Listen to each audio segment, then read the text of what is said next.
Hello. Have you ever thought just how much of your money is spent on stuff which literally just goes down the drain? Water and sewerage charges for UK households now exceed £350 million per week. And what do you get for that? Water, which is readily available in many shops and which actually falls from the sky free of charge as rainwater. You can collect it. I left this bucket out overnight and there is rainwater in it in the morning. Indeed, you may have a convenient watercourse near you where you could collect water absolutely free of charge.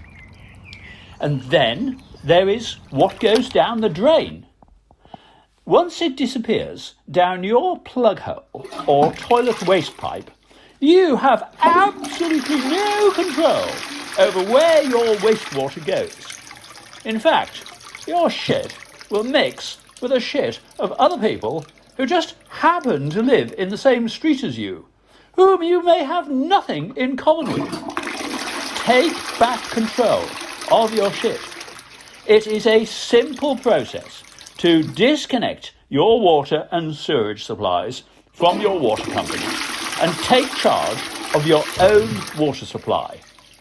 Don't be put off by the fearmongers who say that you're not allowed to live in your house if you don't have a running water supply.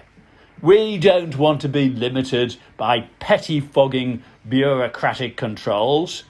It is your British right to live wherever you want to. And anyway, a simple septic tank installed on your land, if you have the space, can meet all your storage needs. We have ours just behind the potting shed, and there are organisations which will empty that for you under your own control.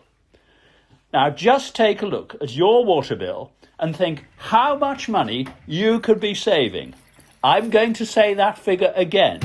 It is more than £350 million per week that is paid to water and sewerage companies. Take back control of your water and shit and control your spending on water and sewerage charges yourself. It is time to leave the water companies. You know it makes sense. I don't know what you thought of that argument.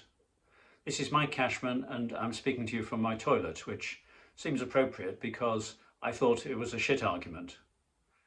Now, I know that I have said in my speech to the National Rejoin March, for example, in 2022, that we shouldn't be rerunning the 2016 referendum, but I couldn't resist this because I was in discussion with a hardline Brexiter. Yes, I know, I possibly shouldn't be doing that. But what it revealed was an argument which had never quite struck me before. It was trying to make out that the £350 million a week was all fulfilled, was struggling to find the money, but therefore cited any money paid to the EU for anything and counted the saving of that as a complete net benefit.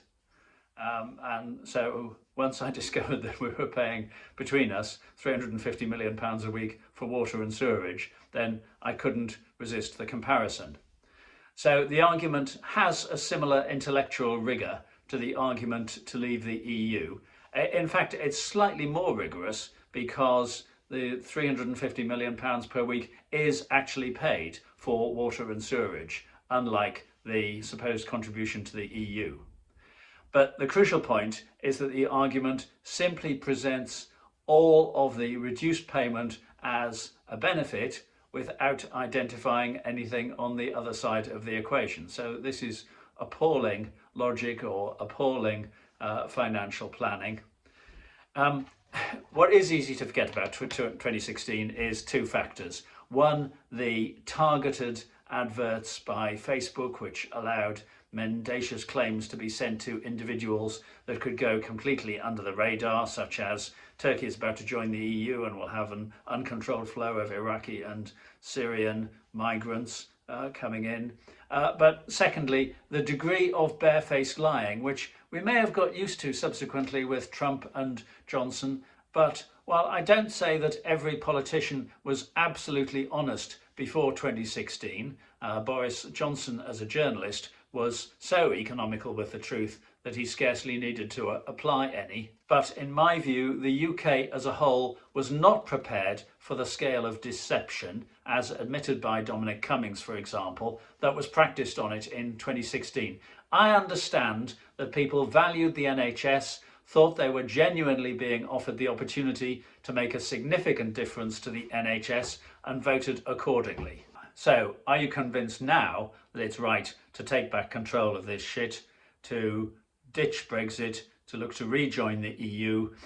People have objections. They're dealt with very thoroughly in Rejoin the Facts by Stay European, a copy of which I presented to Terry Ranker MEP, great supporter of the UK, supporter of rejoining the EU. So do read that book if you have any feelings that there are difficulties about rejoining. As for Brexit, I would suggest it's time to ditch it. And here's what I suggest we do with Brexit.